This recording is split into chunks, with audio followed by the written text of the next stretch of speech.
6월 4일 새벽, 일본은 항공모함 4척에서 항공기를 발진시키면서 기습 공격을 시작합니다.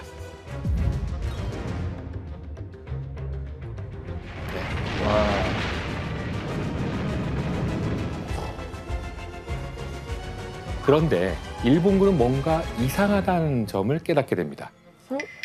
뭐가 이상하지?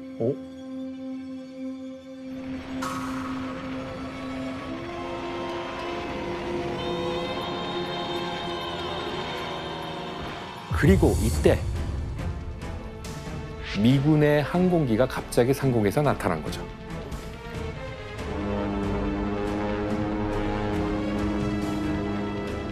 기습 공격을 펼치려던 일본이 오히려 역기습을 당한 거죠. 어떻게 알고 그 역기습을 한 거예요, 미군이? 예, 여기에는 결정적인 요인이 숨어 있었어요.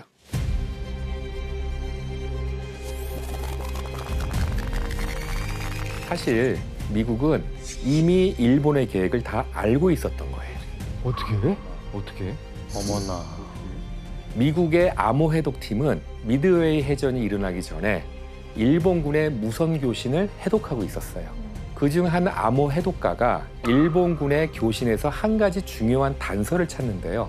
바로 AF로 지칭하는 목표물에 관한 일본의 작전이었던 거죠. 일본군의 교신에서 AF를 지나가고 있다라는 말을 기억해내게 됩니다. 당시 일본군이 태평양에서 지나갈 수 있는 섬은 미드웨이 제도뿐이었거든요. 군을 모두 움직이는 전쟁이니만큼 확실한 증거가 필요하다라고 생각한 거죠. 암호 해독가는 AF가 미드웨이 제도라는 증거를 찾기 위해 어떤 방법을 썼을까요?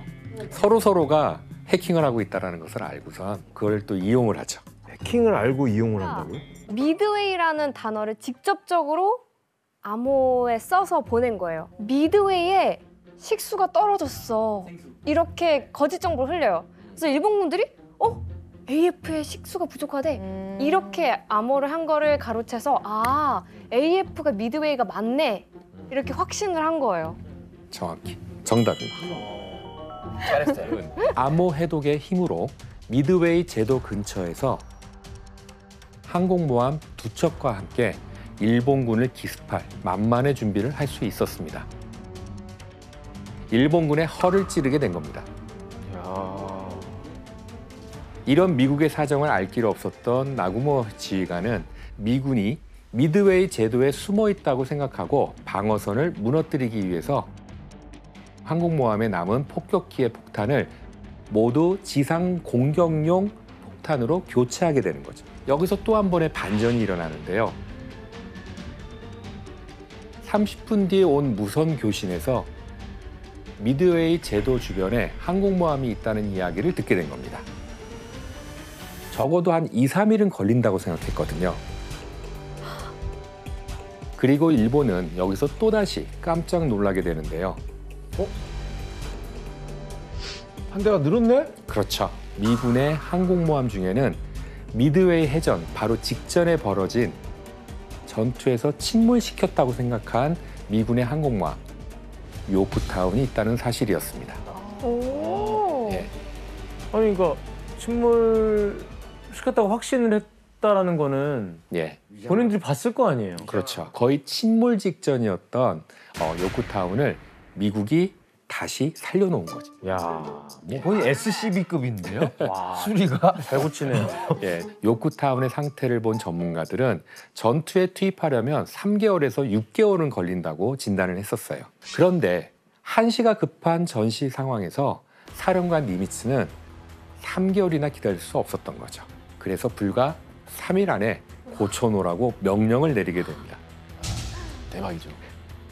항공모함 요크타운은 응급수리만 받은 채 태평양을 이동하면서 계속 수리를 한 결과 결국 복구에 성공을 하게 돼요. 이동하면서 수리를. 대박이다. 두 나라의 항공모함 수가 단 한 척밖에 차이가 나지 않는 상황이니만큼 결과를 예측할 수 없는 상황으로 이제 빠져들게 되는 거죠. 항공모함을 발견한 일본은 다시 목표를 수정해야 했습니다. 폭탄 바꿔야지 또. 그렇죠. 이제는 미드웨이 제도의 방어선을 뚫는 게 목표가 아니라 승리를 위해서는 미국 항공모함을 격침시켜야 되는 거죠.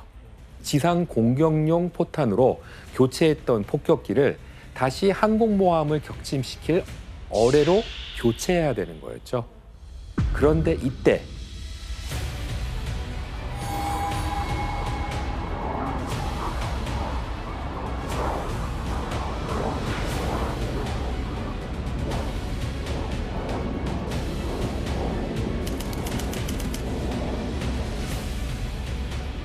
일본은 빠르고 가벼운 일본의 특공기 제로센을 투입시켜서 대응하기 시작을 하는데요.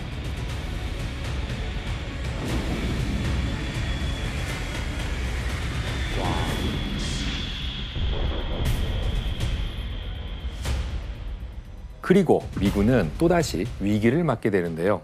미국 항공모함에서 발진한 항공기들이 약 280km 떨어진 일본의 항공모함을 찾지 못하고 상공에서 길을 잃어버린 거였습니다. 아이고야. 연료까지 떨어질 위험천만한 상황에서 반전이 일어납니다. 어?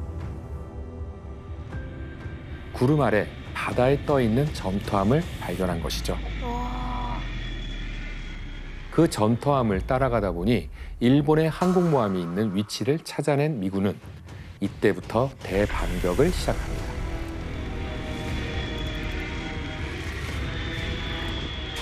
미국 항공기가 일본 항공모함 3척에 폭탄을 직격시킨 겁니다.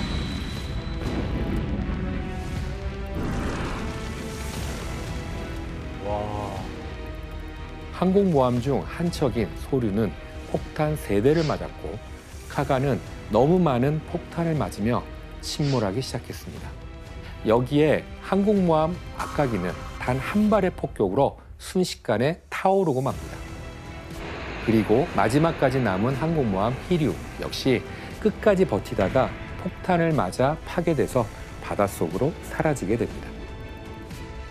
일본의 핵심 전력이었던 항공모함 4척 모두 태평양에서 침몰하게 된 거죠.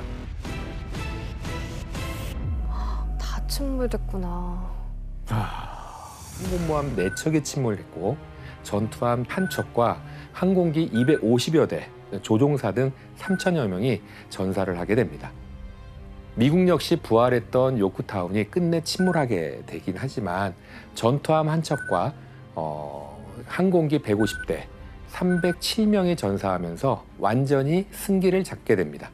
이제 일본의 기세가 꺾이기 시작한 거죠.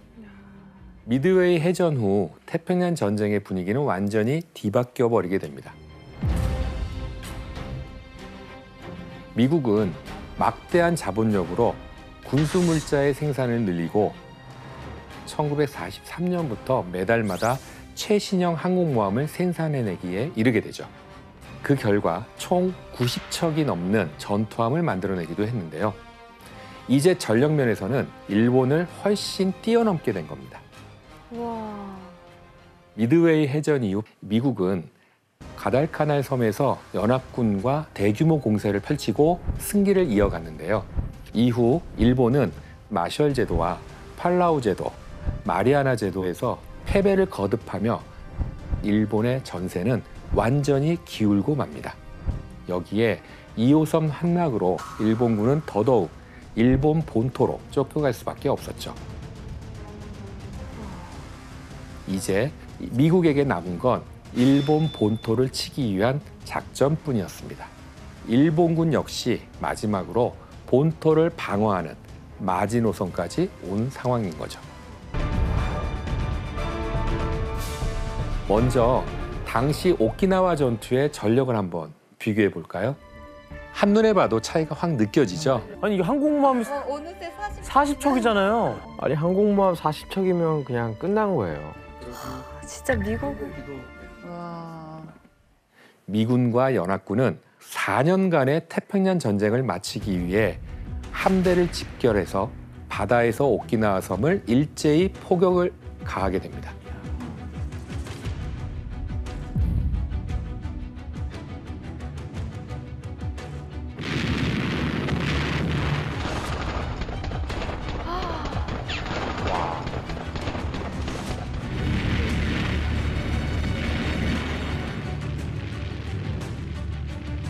미군과 연합군은 약 3, 4일간 집중 포격을 마치고 4월 1일 오키나와 중부 해안가에 상륙하게 되는데요.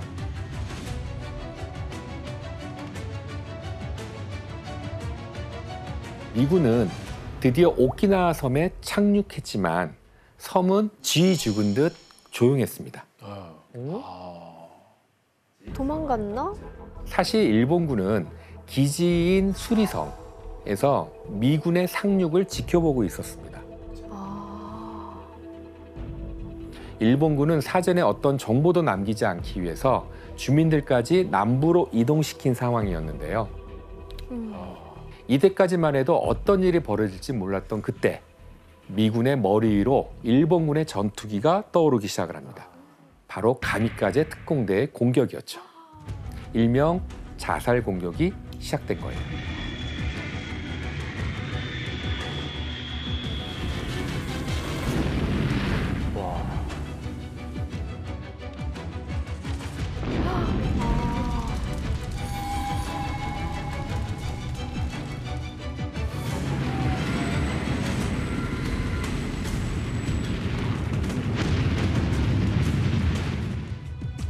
너무 무모해요, 저거.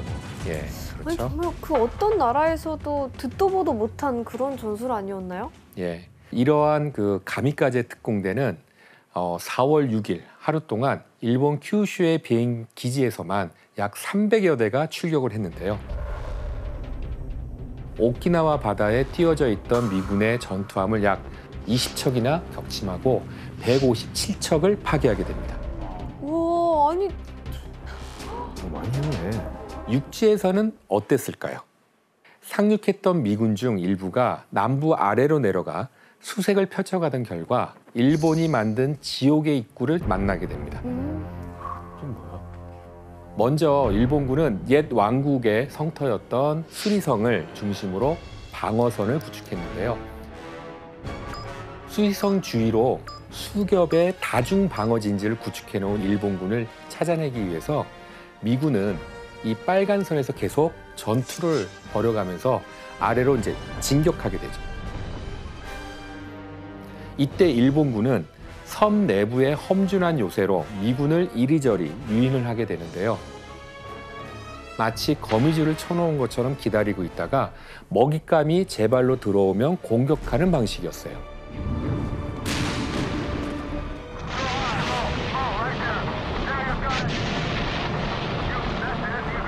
야, 그런 만큼 미국이 점령할 때마다 다음 방어선으로 후퇴하며 시간을 끌었습니다. 미군의 발목을 잡는 거네. 그렇죠.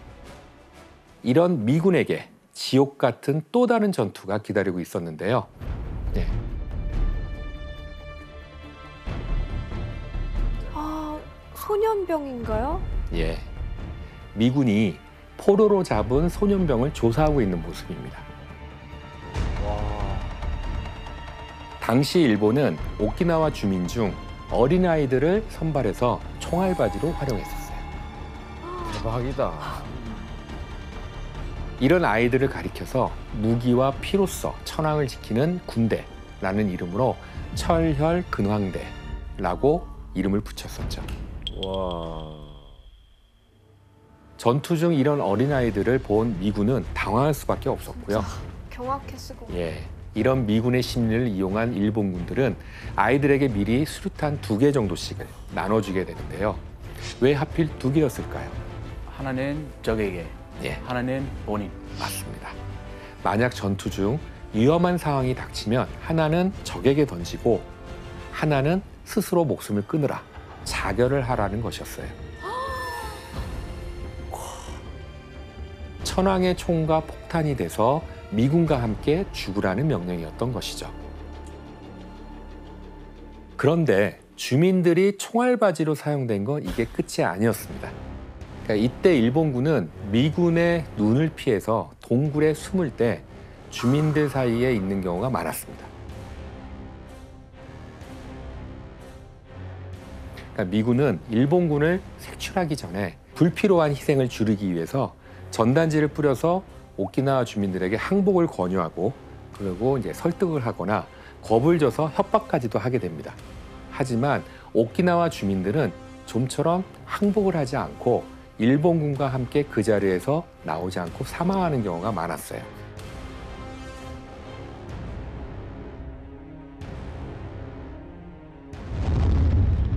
미군은 수류탄이나 화염 방사기로 동굴 진지를 하나하나씩 이제 제거해 나가는 거죠. 무슨 두더지답지. 저렇게 불에다가 불로 그냥.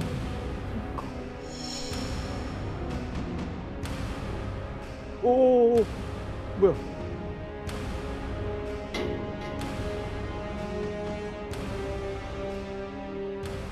야, 게다가 일본군은 전선이 위험해질수록 주민들에게 항복하지 못하도록 이 명령을 내리는데요.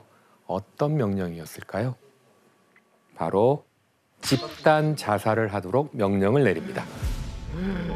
잡히지 말고. 예. 당시 수많은 오키나와 주민들은 일본군의 강압에 의해서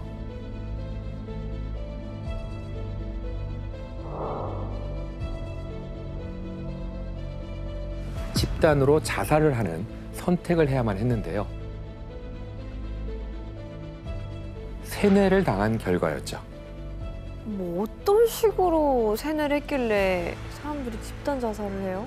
일본군은 주민들에게 미군이 주민들을 학살한다는 소문을 퍼뜨리고 도조 히데키의 명령인 전진운이라는 훈령을 주민들에게도 이제 적용시켰는데요. 특히 전진운의 내용 중에는 살아서 치욕을 겪지 말고 죽어서 죄과의 오명을 남기지 마라. 와, 항복을 곧 죽어서도 오명이라고 하는 뜻이었죠. 이런 세뇌를 통해 주민들은 살아서 포로가 된다는 건 죽음보다 더 큰 공포와 절망이라는 생각을 하게 된 거죠. 오키나와 안에서는 서로 죽고 죽이는 참상이 이어졌고 집단 자살을 택하지 않으면 일본군이 수류탄을 던져서 학살하기까지도 했습니다. 와, 이렇게 집단 자살을 택한 곳만 전쟁 중 30여 곳이 넘는데요. 이곳에 있던 조선인들 1만여 명 역시 일본군의 손에 목숨을 잃고 말았습니다. 조선인들까지. 아니 근데 왜 서로 죽고 죽이라고 얘기를 한 거예요? 그냥 뭐 항복하는 게 일본한테 뭐 크게 안 좋은 일인가요? 만약에 포로로 잡히면 일본군의 움직임이나 이런 것들을 발설할 가능성이 있잖아요. 그러니까 스스로 목숨을 끊게 만드는 거죠. 수리성 근방의 슈가로프라고 불리는 고지를 향해 속사포와 박격포로 일본군에 맞서서 일주일간 치열한 전투를 치르게 되는데요. 미군은 슈가로프 고지를 점령하면서 일본군 사령부가 있던 수리성을 미군이 점령하게 된 거죠. 이렇게 80일 넘게 벌어진 무모한 소모전으로 인해 오키나와 안에서는 총 20여만 명이 목숨을 잃었습니다. 와, 20만 명? 오키나와 전체 주민의 약 4분의 1에 해당하는 숫자였습니다.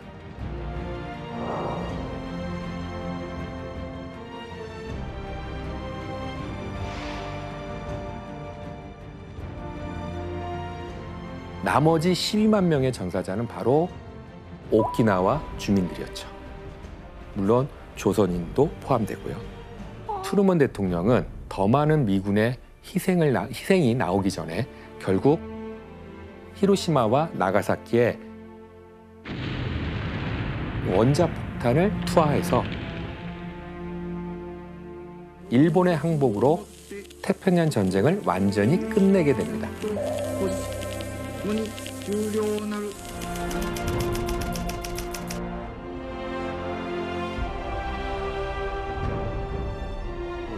다시 방어를 명분으로 오키나와를 포함한 주변 섬에 미사일 기지를 건설하는 등 또다시 군사력을 동원하는 방법으로 변화를 유도하고 있습니다. 제대로 매듭지지 않은 전쟁의 책임, 이것이 여전히 논란이 되기 시작을 하는 거죠.